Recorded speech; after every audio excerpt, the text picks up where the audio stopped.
Hello, everybody, and welcome to another edition of the Tougie's Take podcast.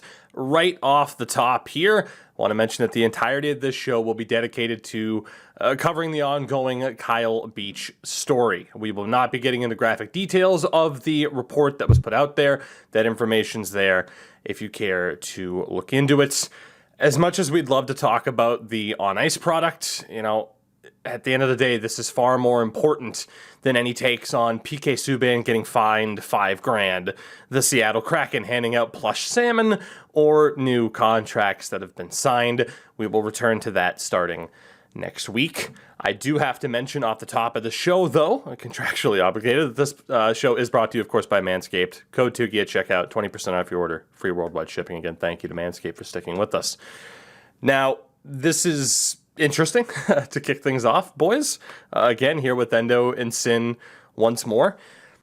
I mentioned at the end of the very last podcast that we did that I was enjoying the Chicago Blackhawks on-ice failings because I did not think there would be any consequences to their off-ice failings. And in the 2 to 3 short days now, after that last podcast, we have indeed, seen things come to light, and I've never been so happy to be wrong. Before we get into talking about everything, though, I do want to mention this off the top as well. While there are numerous charities in relation to this, I'm going to follow suit from one of my favorite websites that happen to be out there, in eliteprospects.com. They made an addition to Kyle Beach's profile page in the form of a link to 1in6.org. The numbers 1 in 6, 1in6.org. On behalf of this podcast, I'll be making a personal donation to that charity. I encourage you to do the same, or charities of a similar creed, I suppose, in terms of what they stand for and who they aim to help. As well, I'll be posting this entire episode on my main YouTube channel, as well as the podcast YouTube channel, with all proceeds from that video going to 1 in 6 as well. So just to cover that. That said, boys, we'll go over the beginning once more and kind of how we got to this point. On Tuesday, news broke that major changes were going to happen within the Blackhawks organization after the conclusion of an investigation. Admittedly, I think an investigation that everyone was very, very skeptical about, and I think rightfully so. And really, this investigation was brought on after months of reporting from the likes of TSN's Rick Westhead, primarily after an initial interview with former Blackhawks coach Paul Vincent, who deserves a lot of credit in this story, making as much progress as it has seen. He was the one who initially went on the record, talked about what he did in terms of going to team management in 2010, during the middle of the playoffs. So a big credit, of course, there. Along with Westhead, Katie Strang of The Athletic, who we've mentioned on the show quite a bit, of course, her dealings with the likes of the Arizona Coyotes. We've mentioned her a ton. Those two pursued this story relentlessly. Whereas, hey, let's be honest, I think one of the aspects of this story that we might not get into as much today, but I think it's worth talking about, a lot of other reporters and outlets didn't really delve into the story too much. Almost kind of said, it's too risky. Let's take a step back.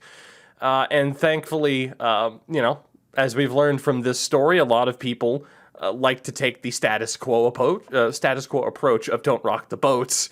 Those two thankfully didn't. So. And yeah, that is exactly a point that I wanted to make up. The journalistic integrity of Westhead and Strang is what all journalists need to aspire to. And what we saw through a lot of the journalists remaining silent, unsure of when to tackle it until it gains ground. And then all of a sudden, everyone is all of a sudden on the same boat. It's that same sort of old boys club mentality that plagues the NHL right now. It's that you don't want to go against the grain. You're afraid of doing something, but that's the point of being a good journalist. And it's to report it no matter how painful it is to any party, to report it no matter if someone's going to threaten your job. And if you lose a job because of doing your job, find a fucking new one because you're in the wrong place. So yeah, just got to put that out there, big ups to them. And, again, we're seeing what's happening in the NHL. It bleeds into everything around it. It's toxic. It infects it. And now we all have to deal with it and clean it up. Absolutely. By Wednesday, we saw a lot of the fallout of the events of Tuesday, with the man previously only being known as John Doe stepping forward in a TSN interview with Rick Westhead, that, of course, being Kyle Beach.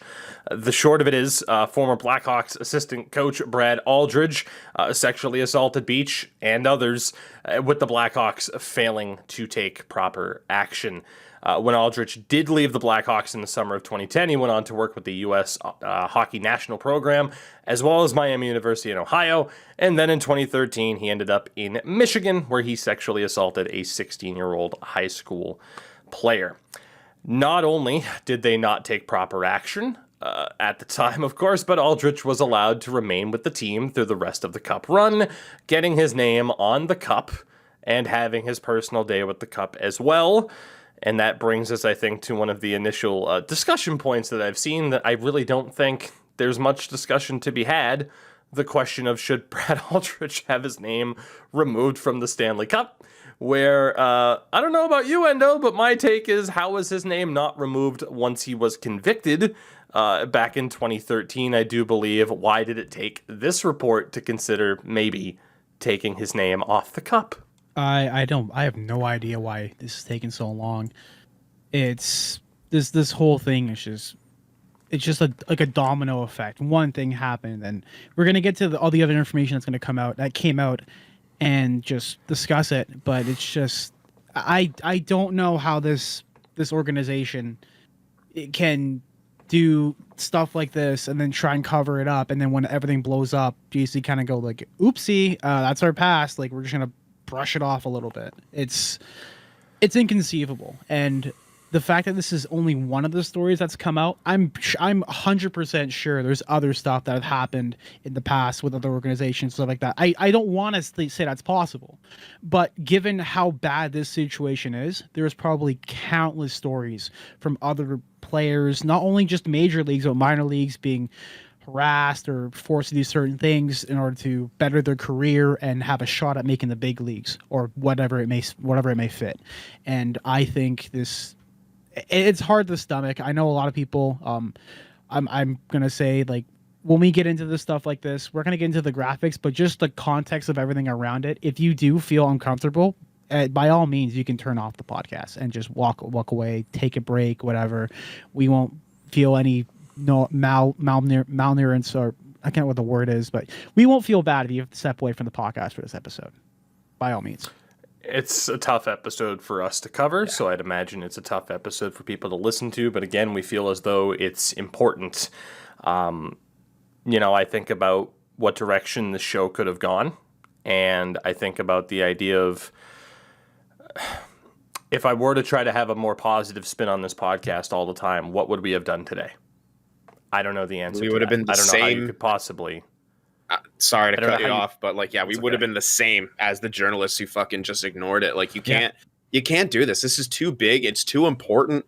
And to be silent on something, you're maybe not directly, but definitely indirectly, you're siding with the people who enabled this. You become an enabler when you don't stand up against something. And I know that might be hard for people to grasp, but that's exactly what you're doing. If people face no consequences, i.e. Aldrich still having his name on the Stanley Cup, i.e.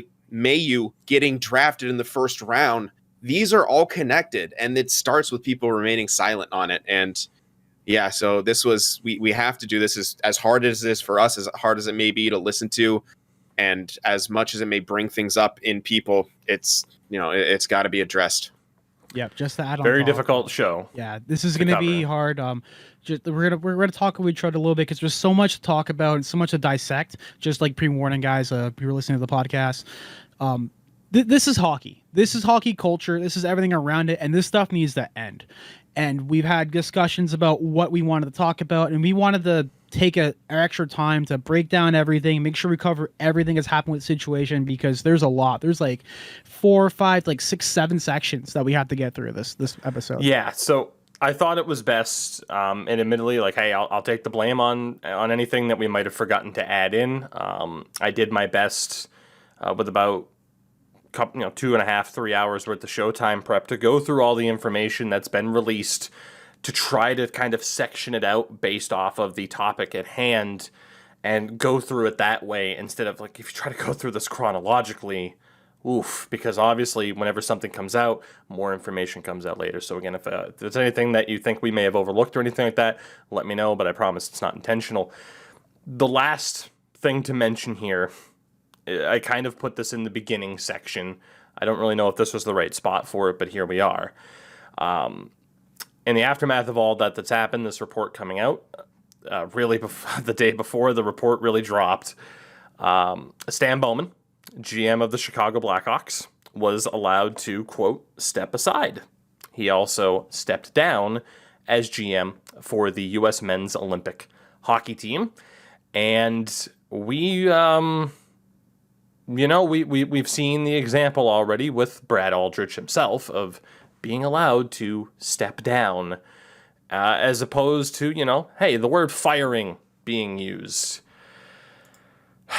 Bottom line is Stan Bowman's no longer the GM of this hockey team.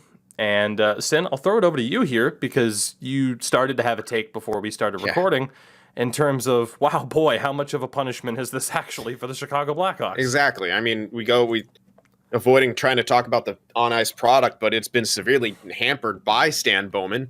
I mean, with all the red tape, I'm sure, around an Original Six organization, maybe they're looking for reasons to fire him. It almost, and then but it's that thing of being allowed to step down.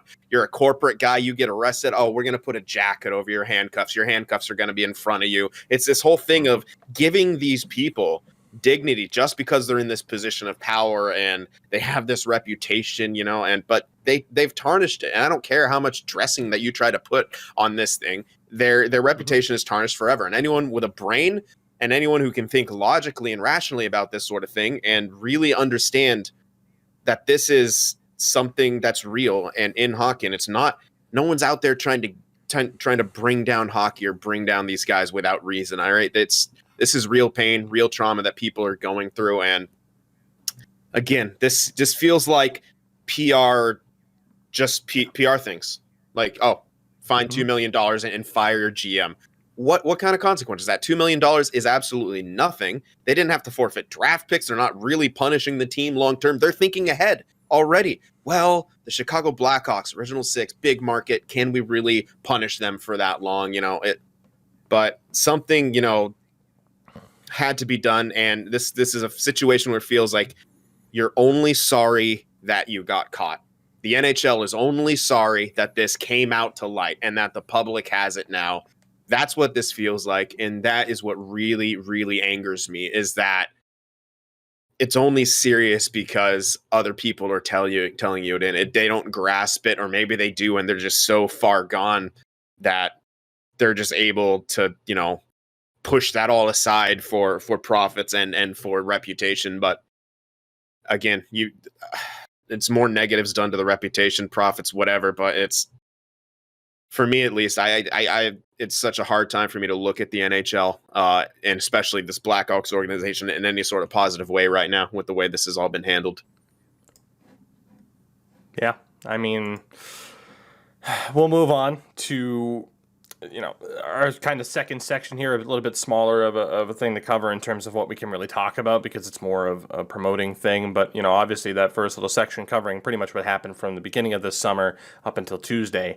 Wednesday was the big day, of course, where things really took another step forward as the TSN interview was conducted. The full interview was up on both their YouTube channel and in written form on their website. It's also on their website in video form, It's not geo-blocked, so you can watch the full thing. And I encourage you to listen to Kyle Beach himself, to tell his story in his own words. The word hero is being thrown around, man. It's, that's the bare minimum I think that you can use to describe this guy. But I'll mention this one excerpt from the interview before we talk about the NHL itself. And Sin kind of already mentioned one of our big talking points from the NHL. He said, "The NHL let me down, and they've let others down as well. They continue to try and protect their name over the health and well-being of the people that put their lives on the line every day to make the NHL what it is. And boy, if we haven't had those discussions in terms of other topics surrounding the game of hockey as of late. But again, I don't know if you two got the opportunity to watch the full interview I did here before putting this run sheet together. And it's tough, but I think it's a very, very necessary watch. Yeah, 100%. There were times where I had to pause. Like I was watching it live. I said I just had to walk away because you could tell like the trauma and being able to finally have this spoken about and in public. It puts a tear on you emotionally. You can clearly see that Kyle Beach was very very like distraught. Even when recollecting it, there was times where he had to stop and just collect his thoughts and formulate stuff because this stuff has been almost like a decade now. Well, actually more than a decade, excuse me. Mm-hmm. And having that stuff pent up and having no voice and feeling scared and worried about what's going to happen if this stuff does come to light. And he is definitely a legend. The hero obviously by far, but to be a survivor of this stuff and to be a voice. And I want to say as well, I hope that he didn't remove his anonymity because of there was some article that came out that apparently leaked his identity. Well, yeah, from what I heard. So yeah, the report did not do a very good job of making it difficult for people to figure out who it likely was. And I agree, hopefully that's not why he was feeling the need to say, okay, let's do this interview. But yeah, that report was very specific when it came to age, height, and weight and stuff like that I felt like was completely unnecessary. But obviously, in a way, they mentioned the height and weight because that was used against Kyle Beach to say, why didn't you fight off this much smaller man? Which, of course, does not at all factor in the power dynamic that, again, Aldrich, his dad's in hockey, as Sin knows. His dad had work. I don't know if he's still with the Sharks, if he still is. Like, his father has been, I think, the equipment manager for the Sharks since the Sharks arrived in the league.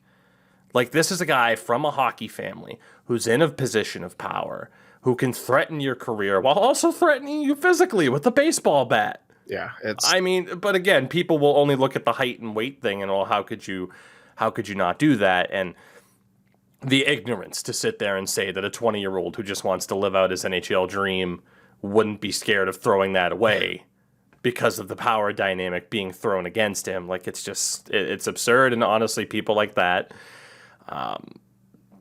they need to do a little bit of learning, unfortunately. Learning and introspection, because if you're having that opinion, why, you got to ask yourself, why are you so goddamn quick to side with someone who has hurt someone in that way? Why are you so quick to give the benefit of the doubt to the person who did these horrible crimes? And you see it time and time again, and it's always the same questions being brought up, and like, the answer's right in front of you. Why don't they come forward? Look at your behavior. Look at the things you're saying. Look at how you're invalidating what this person has gone through. Why the hell would you want to come forward and bring that to life? To face that sort of, volatility and, on top of a huge billion-dollar institution trying to shut down your story as well. Why don't people come forward? I mean, there's your answer right there. And yeah, it's, people don't understand what happens in those situations either. Some people who I've talked to who have gone through similar things to this, they sometimes say it doesn't even hit you what happened until the next day, sometimes days after, weeks after. Sometimes your brain will literally shut out that sort of trauma. It's a defense mechanism. Mm-hmm. Not going to get into the specifics and the science behind it, but your brain has defense mechanisms to shut off these sort of horrific trauma events like this. And again, like Tougie said, it's just pure ignorance to have these sort of thoughts and to bring up these points of size and weight, because again, you don't know what the hell it's like, and you need to just listen to these people. Not to mention, of course, as well, the details that we'll get into of the lack of action, of course, from the Hawks front office in reaction to him telling them what happened. We'll move on to the NHL themselves, because they are not without not without I don't want to say consequences here, but there's some vitriol in their direction, and I think it's very much justified. They officially fined the Chicago Blackhawks a grand total of $2 million for inadequate procedures and mishandling of the 2010 matter related to the conduct of former video coach Brad Aldrich. In 2010, the NHL fined the New Jersey Devils $3 million for circumventing the salary cap. It also said clawed back draft, and the league later refunded half the fine. They refunded half the fine? What is Apparently. this, a charity? It seems like it's like, oh, we'll give it to you now and then give it to you later. This is ridiculous. In addition, this comes from Darren Dreger.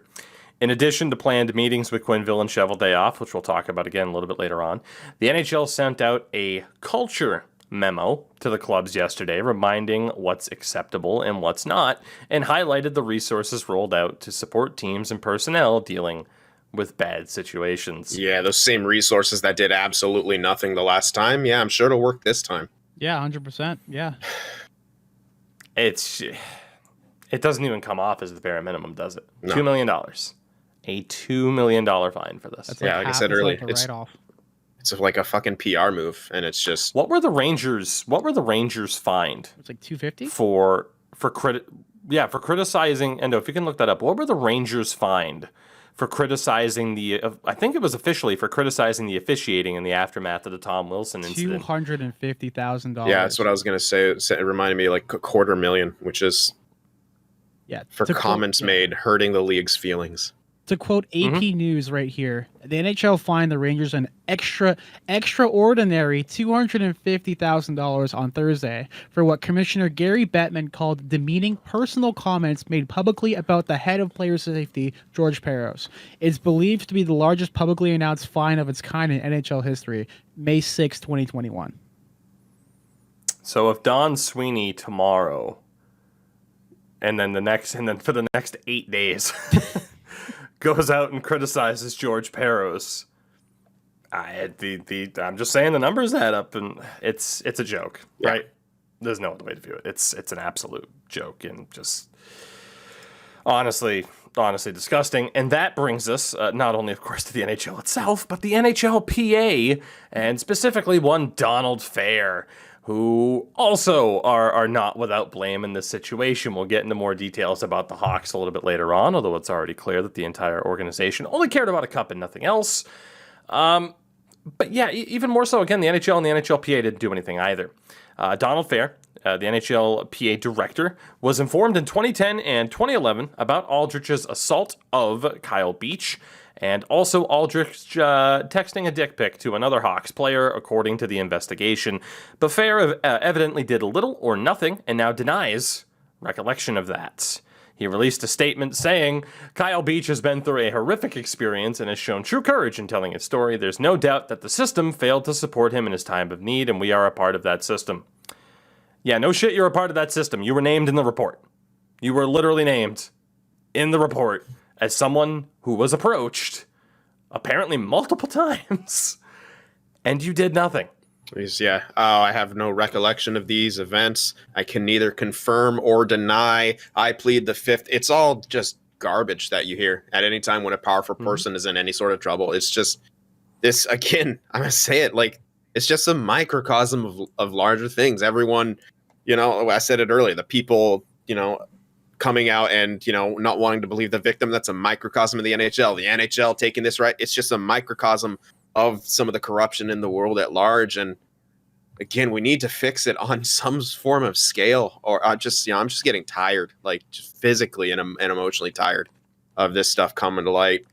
And then it just seemingly nothing ever changes. And it's on the organization itself. And what we've seen so far, it's not enough. So I guess it will take us pressuring the hell out of them and keeping on them until they do more, because it's not even close to enough. It's like you said, it's not even close to bare minimum. Yeah, just to add on top too, we're going to get to the other statements from other players and people associated with the event. I've read through what Donald Fair said. You know what's really sad about this? This seems like the most genuine response at the end, where he says he does feel like he's truly sorry and how he's failed on his job. But that's setting a very, very low bar. That is absolutely inexcusable. This is the bare minimum that anyone should be doing in this situation. Hell, the bare minimum was calling out this when it happened back in 2010. all this right now is just damage control. You've already dug yourself deeper. You're just going right now.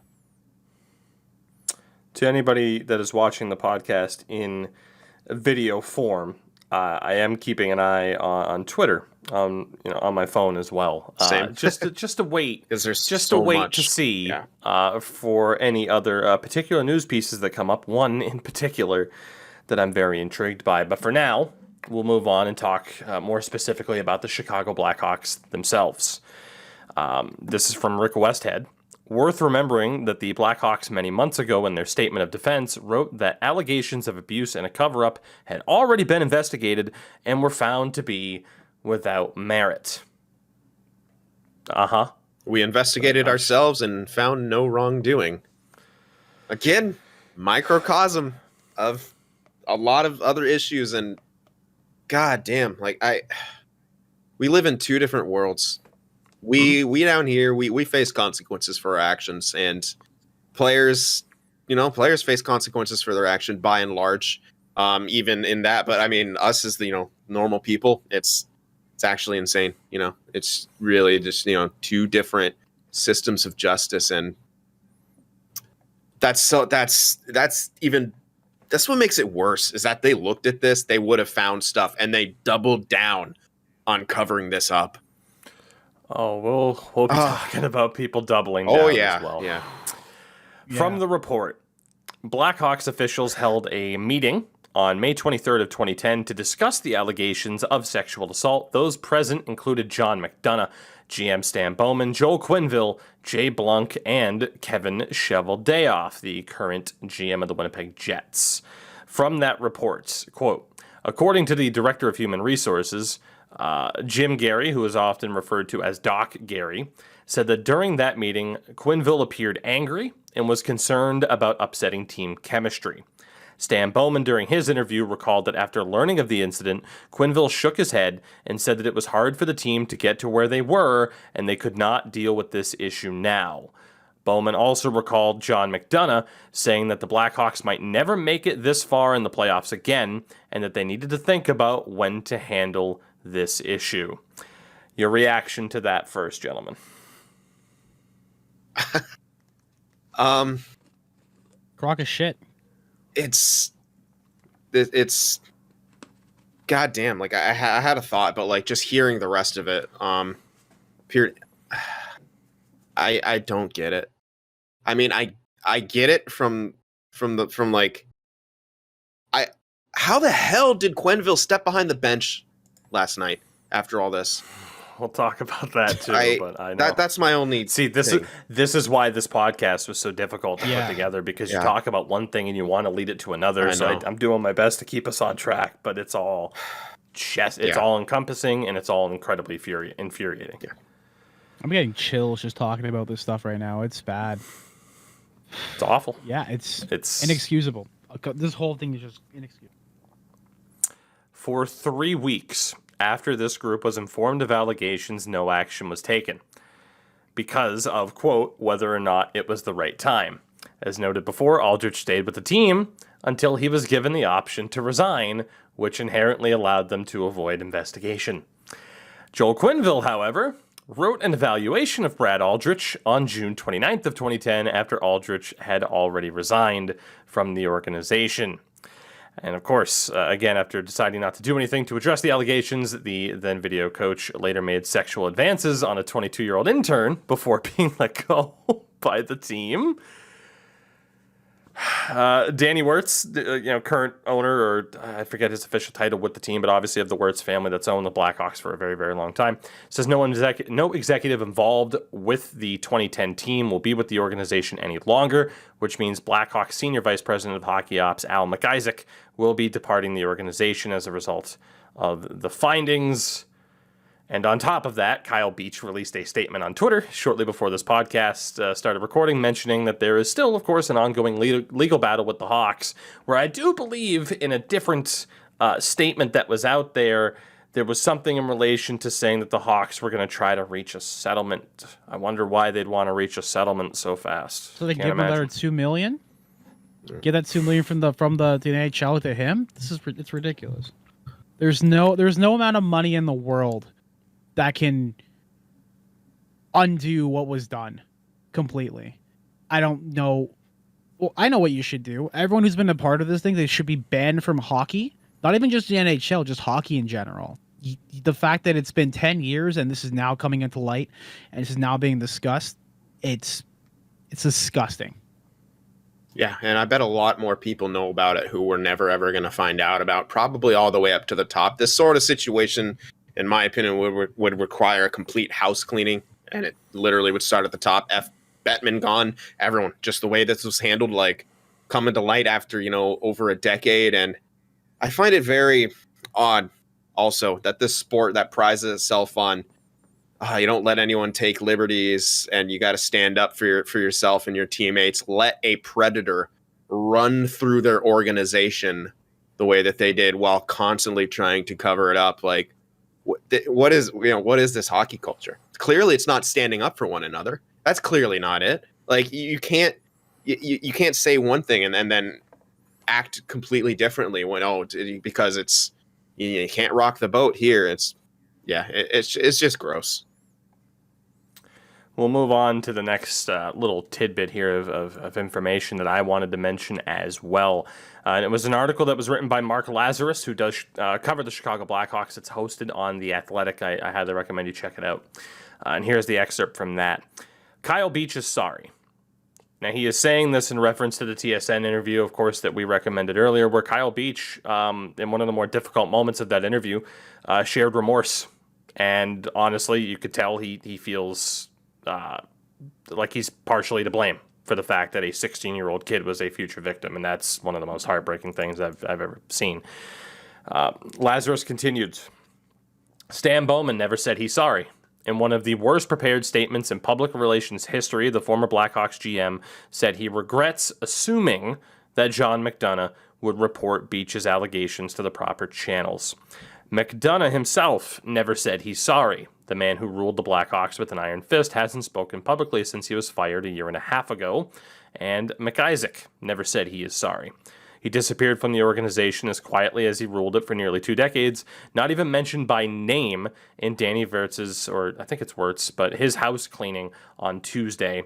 Kevin Cheveldayoff hasn't said that he's sorry. He's still running the Winnipeg Jets, claiming ignorance. Joel Quenneville hasn't said that he's sorry. He was inexplicably behind the bench for the Florida Panthers on Wednesday night, a day before he was scheduled to fly to New York to meet NHL Commissioner Gary Bettman, a mustachioed symbol of how little the NHL truly has learned, how little the NHL truly has progressed. None of Beach's prominent 2010 teammates have said they're sorry. Memories and timelines suddenly hazy, and disturbing allegations of homophobic bullying on the ice and in the locker room hand-waved away as if nothing happened. This reads like an organized crime investigation. If everyone just stays silent and never admits guilt, only certain people are going to be put away. You get the slap on the wrist, the upper level guys, Bowman, you're allowed to resign, you're allowed to do this, but someone's eventually will have to go down in flames, but it's never, ever going to be the person who deserves it the most. And that's another thing that really sucks about this situation is I would love to be proven wrong, as we were sort of proven wrong today, but we just have a feeling that the guys, the most responsible, are really not going to face the consequences that they should. And it sucks. Like that, it breaks my heart for Beach, for every other victim of something like this. It just sucks. For a room full of such smart people, in air quotes there was no reason for anybody to have to take the fall. You report Brad Aldrich, and he takes the fall. It would have just been one person. The person and who instead, did it. Now look at this and the mess that they've caused because they didn't want a distraction. That said, let's get into talking about some of the things that have happened since.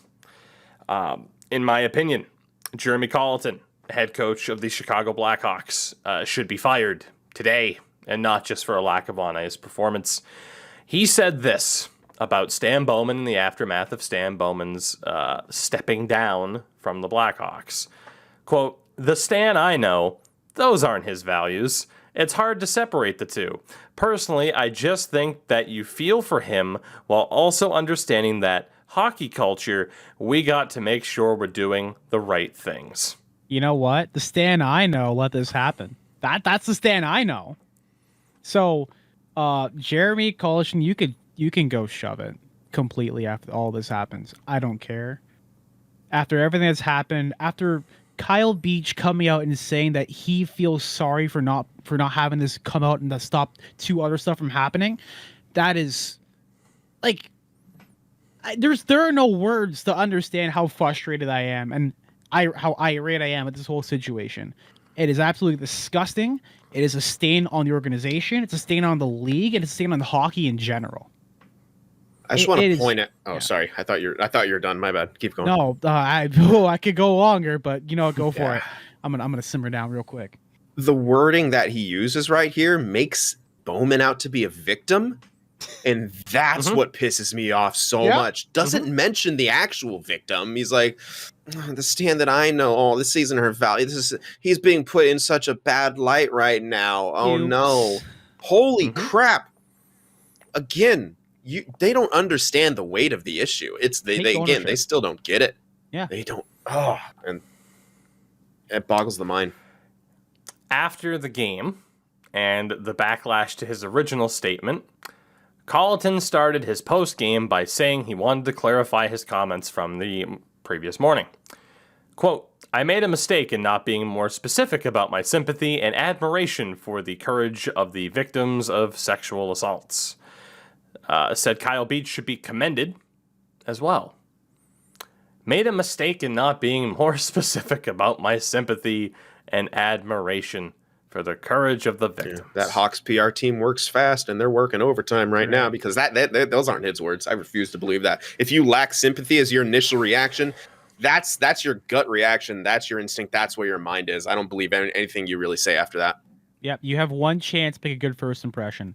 This is definitely your first impression right now. I think you're a piece of shit. Yeah. Now, I said at the start of this that he should be fired today. And why, you might be asking.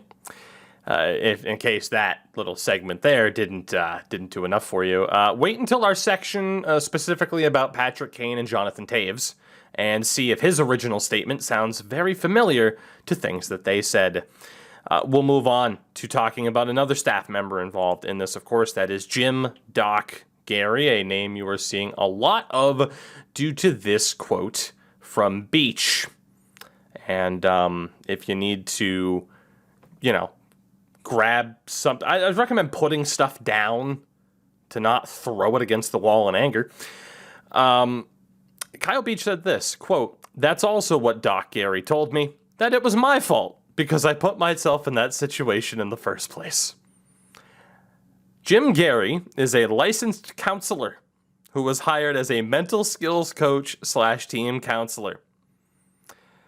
There was also another part of this story about Jim Gary, the Blackhawks mental skills coach. And Jim Gary himself told investigators this, quote, he sometimes used what he regarded as juvenile sexual humor to engage with the young male players in order to encourage them to receive mental skills coaching and counseling from him. So he's just one of the boys, guys. But you were sexually assaulted while a man was holding a bat next to you and threatening your career? Well, that's your fault, buddy. You see why I said don't have anything in your hands, because you're going to want to throw something. I don't have a response to this, and I know you guys don't either. Just let it speak for itself, because it speaks volumes. And then there's Joel Quenneville and Kevin Cheveldayoff. We already heard the story about Coach Q's, which I don't even like calling him that anymore. I don't, because that's almost like a term of endearment. It's Coach Q. He's Joel Quenneville now. He's Joel Quenneville now. We already heard of his frustration with the situation and wanting to hide it, placing the importance on winning a championship over sexual abuse. Of course, I also mentioned the evaluation that was written after Aldrich resigned. Quenneville and Cheveldayoff had both denied knowing about the allegations at the time when they were first asked in July. Yet, And this comes from Matt Porter on Twitter. When asked if Quenneville stands by the statement he released in July that he first learned of the allegations that summer, Quenneville says yes, but he won't comment any further. Meanwhile, you have Kyle Beach recently saying there's no way that Quenneville can deny knowing it. Yet he is continuing to deny knowing about it. And as mentioned, he coached the Bruins-Panthers game on Wednesday the 27th, and immediately afterwards was shielded from the media with GM Bill Zito stepping in his place, only to simply state no comment. Again, the continued denial, the straight out of the Trump playbook of deny. Not only a Trump move, of course. Of course, it's in Florida. Of course, the Florida team. There's a tidbit here that was brought up. Coach Quenneville was allowed to play, or was allowed to coach, essentially. In 2008, the NHL suspended Sean Avery indefinitely hours before a game for his infamous sloppy seconds joke in the locker room. Yet Joel Quenneville is being accused of knowing about a sexual abuse. He is continuing to deny it, and he was allowed to do his job. Yeah. A meeting took place on Thursday between both Quenneville and Cheveldayoff alongside NHL Commissioner Gary Bettman. And Michael Trakos added this as well. The early word is that neither Q nor Chevy have been asked to resign by their teams, and neither plans on resigning on their own. Yeah, I mean, why should Quenneville? You know, things are going so good in Florida. He's got bigger stuff to worry about. 6-0, baby. Yeah, they're winning games. You know, this sort of chemistry, this sort of distraction. We can't have these sort of distractions right now. You go get him, Quenneville. Who's going to yell peanut butter when they score a goal? God. Is that a thing? Oh, man. Yeah, you like peanut butter every time they score a goal back with the Blackhawks. Jesus, oh, boy. Yeah. All of a sudden, all these little things, they just make my skin crawl. Like, I don't... Yeah, because of how nasty a person is. When you find... Yeah. It's crazy what happens when you find out someone's true intentions and what their actual mentality goes on with a situation like this. Like we said earlier, this whole thing could have been avoided, and we would have had high regard for Quenneville and for Cheveldayoff and for everyone in the organization if this all was done properly.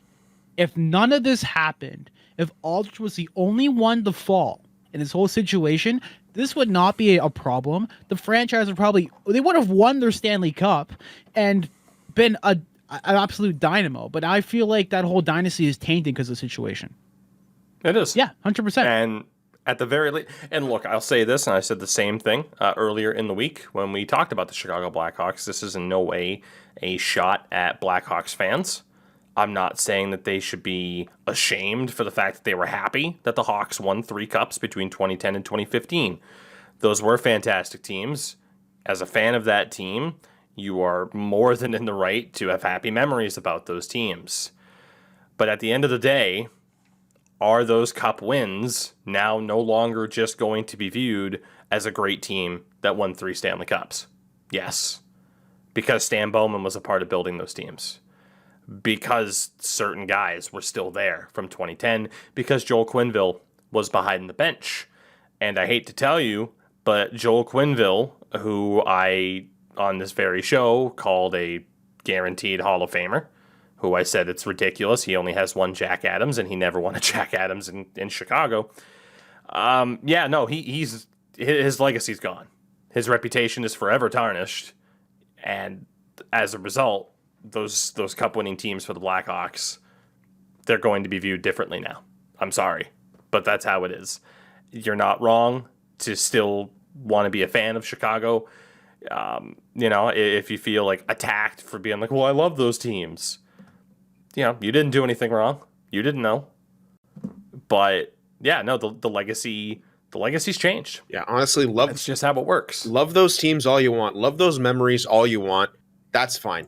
Please help us hold them accountable now.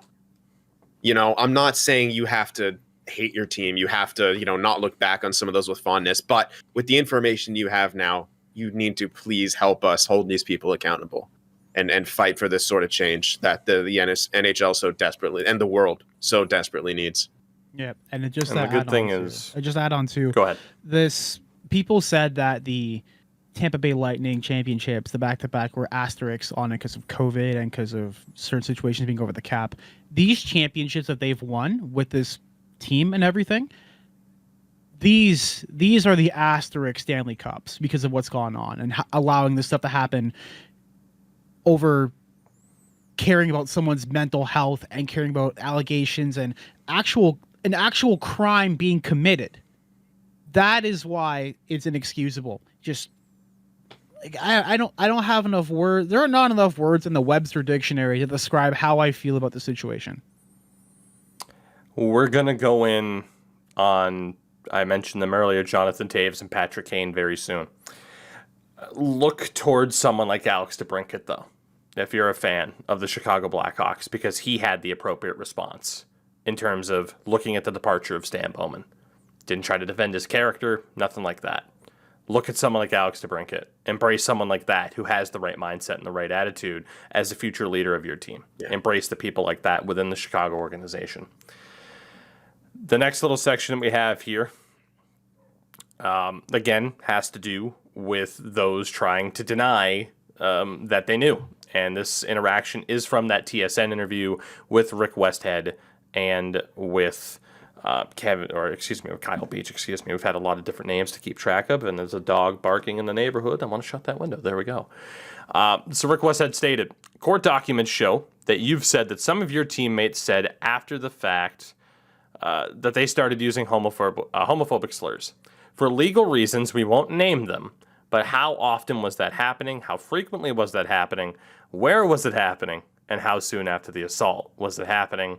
And Kyle Beach said this, word spread pretty quickly. I do believe that everyone in that locker room knew about it because the comments were made in the locker room. They were made on the ice. They were made around the arena with all different people of all different backgrounds, players, staff, media in the presence. According to the report as well, Black Ace number 1, who was one of 3 people associated with the Blackhawks, along with Beach himself and an unnamed intern, recalled a moment in 2014 where Kyle Beach was chased around the ice by a former member of the Blackhawks while being called a F slur and was asked if he liked that blowjob or what. Also, in terms of people trying to deny, this is from Lauren Kelly. Multiple players called Kyle Beach derogatory words and asked if he missed his boyfriend, Brad. Yeah. So, hockey culture's fine. Nothing wrong with hockey culture, clearly. Yeah. That on top of, and I'm going to take this little bit from our next section here. Brent Sopel, a former Blackhawk player, was interviewed on Tuesday by TSN. He played 22 games for the Blackhawks during the 2010 playoff run. He corroborated this, saying that the Blackhawks locker room was abuzz for days with discussion about Aldrich during the 2010 Western Conference Finals after then skill coach Paul Vincent, who we mentioned earlier, asked the Blackhawks management during a meeting in San Jose to report the alleged sexual assault of 2 players that season to police. Sopel said this, I'd say pretty much every player said holy shit and was shocked by it.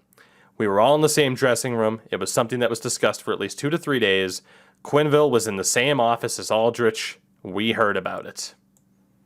You have all of these people saying people knew. Mm-hmm. People knew. Yet people like Joel Quenneville, no, he didn't know. Yet the meeting took place. It brings us to these two, that being Patrick Kane and Jonathan Toews. Where Kane said, and this was, quote, yesterday, he had no idea who John Doe was until the name was released. He's the only one. I mean, it was, like you said, it was pretty easy to kind of suss out at least kind of who it was if you wanted to do any sort of information. And Jesus Christ, man, that's such a terrible attempt to cover your ass. Just, and of course, that is in it's kind of almost comical how bad everyone is at trying to make this, just because they're in so deep, and it's honestly almost comical that they just keep clinging on to the same denial. It's like they cannot just come out and admit it, because it means coming to grips with the fact that they let this kid down and are, shitty people. No one wants to accept that about themselves, but sometimes it's necessary. It's in direct contention. Mike's muted, Tougie. Oh, there you go. Yeah, it was. Sorry, it was picking up on my side, but we're good. Yeah. It's in direct contention with what Kyle Beach said, Brent Sopel, Nick Boynton, Paul Vincent, and others. It's also in direct contention with what Sean Lalonde happened to say. He was a fellow Black Ace on that 2010 playoff roster. He told an outlet in Finland that he thinks the whole team knew what happened to Kyle Beach and that now, quote, players don't really know what to say. You should say the fucking truth. Because I'd rather you say you knew than go back later on and then I was like, oh yeah, I knew. Just confess. It's already been out there that people are aware that the whole entire team knew about the situation. So why would you backpedal and say, oh, I didn't know, I just found out today? Motherfucker, you knew. The whole fucking franchise knew about the situation and nothing was done with it. Stop trying to backpedal and own up to this shit. There's no way. Like, you read all of this. I played sports growing up. I know how locker rooms work, up through middle school, through high school. And everyone's curious as fuck. When something's being talked about, you want to know who it's about. That's like human nature, too. Mm-hmm. That's, yeah. Now, in terms of Lalonde's comments about people not knowing what to say, I think that is the most likely case. Like the idea, Sin, and we've mentioned it on the show already, like status quo. Don't rock the boat. Keep quiet. Nothing will ever come of this. No one will find out. And now that it's gigantic news, they don't know what to say because all the spotlight is on them right now, which is exactly, and we're going to get to some of these quotes, why people like Taves, Kane, even Duncan Keith are repeating basically scripts, like Sin mentioned, while people who aren't in the league, Lalonde, Sopel, Boynton, Dan Carcillo even, are like, nah, everybody knew. Almost as if I saw this quote, almost as if the expectation in the NHL is to keep quiet so you don't disturb team chemistry, which, boy, isn't that exactly what Q wanted in that leadership meeting? Yeah. It's the most obvious thing in the world. I'll get to another quote from Patrick Kane. I hate this one. Quote, I knew Stan very well. I knew him as a great man. I'm sure he would have handled things differently nowadays. So, tell me, was that from Patrick Kane or was that from Jeremy Colleton? Yeah. You know what? It sounds like he said, like, hey, let me copy your homework real quick, but just change a few things. Doesn't look like I did the exact same thing. I keep saying it's inexcusable, but like it's like, what are you doing? This PR team. You take that time to defend Stan Bowman. Yeah, this is the wrong person that you're standing beside. And even if it's a subconscious thing, it's very telling. And I don't know if we mentioned the Blackhawks PR report. We're back on the players now, but I kind of had an idea. I know it's, very kind of little, but these little things keep adding up. In the Blackhawks PR report, they're like, we're blah, blah, blah, words, we're sorry, same sort of script stuff. And then they said this organization will always be dedicated to winning championships, ethics, and like performance. I'm like, oh, that's very interesting that you put winning championships in front of ethics and that other stuff, which is exactly what you guys did in this situation. Look at, Patrick Kane using his time to praise Stan Bowman. These are subconscious things that either people write in the PR or that they're saying, which it speaks volumes to me that they don't really give a shit and they just wanted this to go away. And if they really felt bad, if they truly felt bad, they needed to come out immediately immediately when this started to drop again, they needed to come out and say, yeah, we fucked up.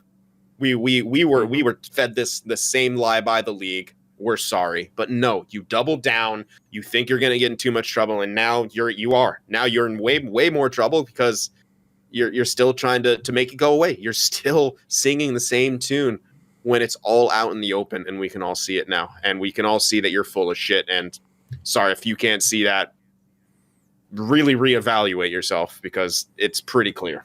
Look in the mirror. I just want to quickly update right now on Twitter from Kevin Weeks. Says, I'm hearing there's a coaching change coming shortly with the Florida Panthers. Keep an eye on my ESPN colleague John Tortorella as one of the top potential candidates. I tweeted like as of 5 minutes ago. So Quenneville may be out. Who knows? I bet he resigned though. Yeah. Yeah, exactly. Exactly. We'll see if we have that update before the. And I bet he gets a nice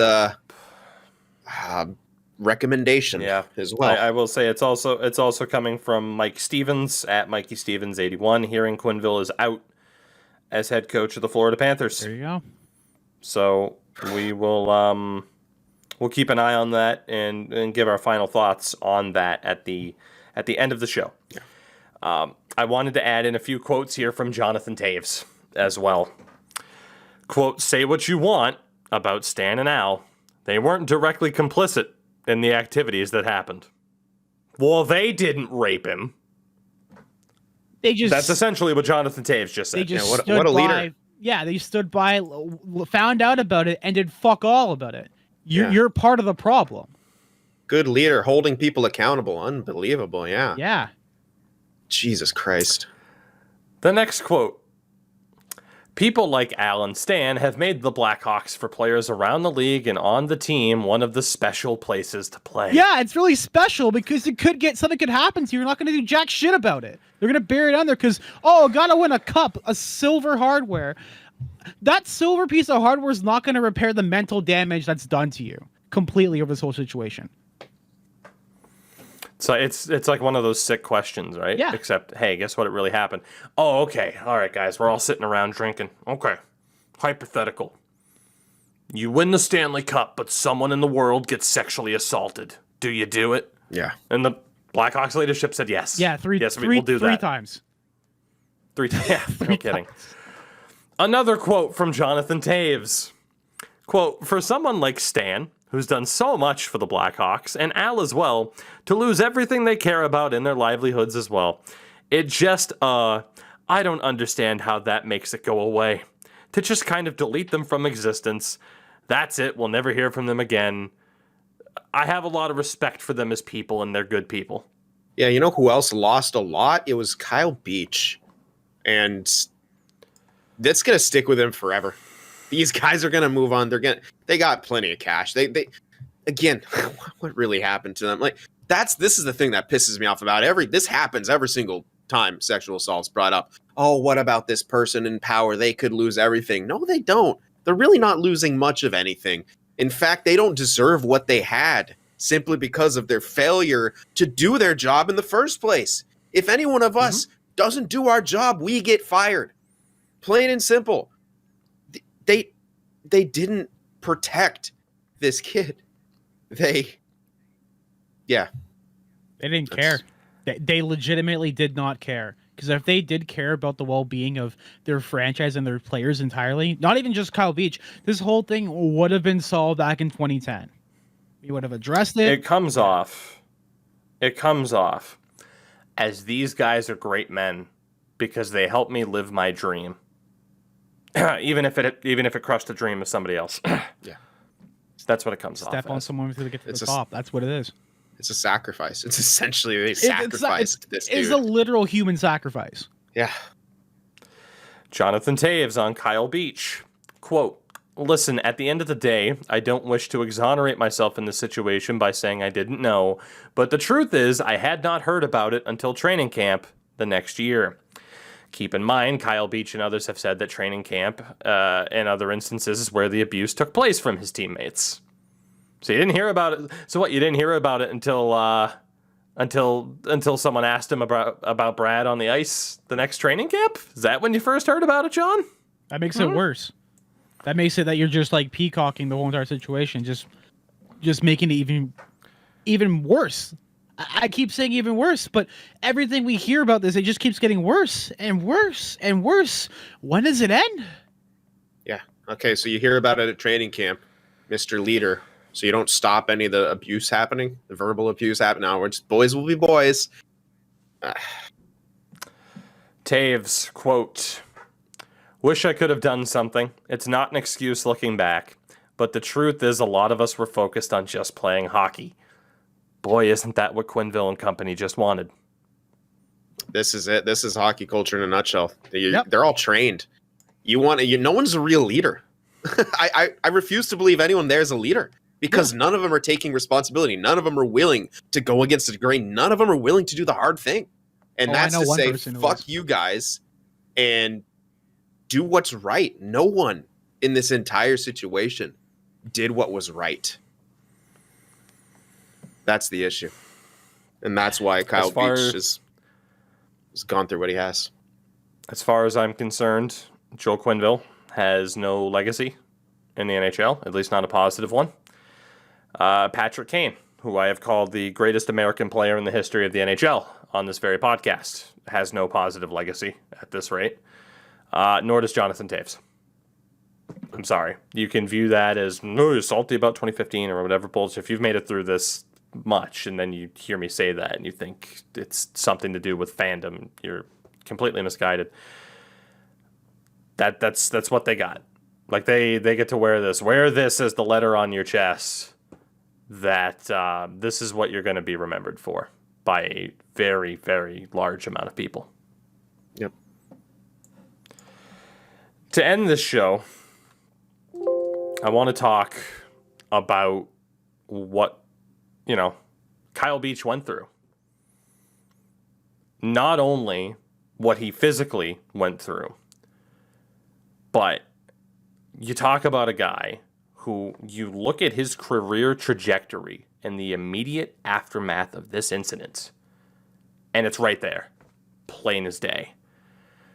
This is a guy who's been labeled the biggest draft bust in Blackhawks history. But boy, how much of that has to do with getting raped by a coach, being ignored by the team and mocked, or being ignored by the organization and mocked by his teammates. How exactly are you supposed to just focus on hockey like everybody else when that's happening? Someone dug up a Bleacher Report article from the 2010-11 season where he was labeled with words like lazy and stupid to describe his play, that he seemed, quote, uninterested and unfocused. Again, the timeline of this incident happening and where his play fell off lines up perfectly. But unlike everybody else that we've talked about in today's show that gets to wear this, that gets tarred and feathered essentially with saying, you're the scumbags that allowed this to happen. Kyle Beach has taken back the power. He's taken control of the narrative at this point, and he gets to turn this into a positive. And I can't even imagine having the strength to do that. When again, the easy thing is to do what those who failed him did and just push it away and deal with it whenever, if hopefully never. You said it better than I probably could have said myself. This is the one time where do you even want to call this a victory? Like I do. Not yet. For him, yeah, it's not yet. Nothing's really been done. People have stepped down. There hasn't been any real charges laid out. Right now, it's just like neutral. In his personal life, this is huge for him. This is a massive step. But from a level of, creating real change that we all look at, no, it's not enough yet. But for him, and this is an important part for him. And, the good news is that even if we're upset by how the rest of this is handled, even if it doesn't get handled too properly, he at least has, gotten it out in the open and gotten a little bit of peace and seen the amount of support that he has. And that will at least help him with some of the pain, some of the trauma, and some of the healing that he's been trying to do over all this last time. So, that's it. That's at least good for him. But yeah, it's like, how do you recover from that? And then just, it's hard to blame the writers from back then because they didn't know. But I mean, it just goes to show you we're so quick to just, label someone's play on the ice as that's who they are and that's the career track. We don't even think about whatever else they might go through. And while it's funny to say bust and stuff like that, it's like with this shit going on, man, it's damn. Yeah. Like I understand, like as a writer, you have to use certain words and terminologies. I'm not going to say to like have like a safe space or anything like that, but like sometimes if someone seems a certain way, maybe there's something happening in the background that they can't are afraid to discuss or afraid to talk about and stuff like that. Just, I don't know, just think twice about what you say about someone and how you report on them, because that could have damaging effects if something does happen in the future. 1in6.org. Again, one more time, the number 1in6, the number 6.org. I highly recommend you check that out and other resources like it. I think that'll pretty much do it for today's episode. Again, very, very difficult to cover the incredible amount of information that is out there, to try to process all of this information, the emotion behind it. And that's the thing. This is something that affects just the ramifications of this story. It affects every hockey fan because you want to assume the best. And then sometimes you find out what's behind the curtain that we don't get to see. And oftentimes in sports, it's not overly pretty. We will be back this upcoming Monday. We will hopefully be able to have it be more of an uplifting show, as we, of course, always try to intend for it to be. We'll get back more into talking about the game-by-game type of action, the day-by-day type of action as well, but we're not going to let this story slip to the wayside. Definitely something that, I've made it a point to continue talking about this. We didn't, hit that note on every show for the sake of trying to, have the feeling of the show come off as a certain way. But certainly the ramifications of what's happened will continue to affect the NHL.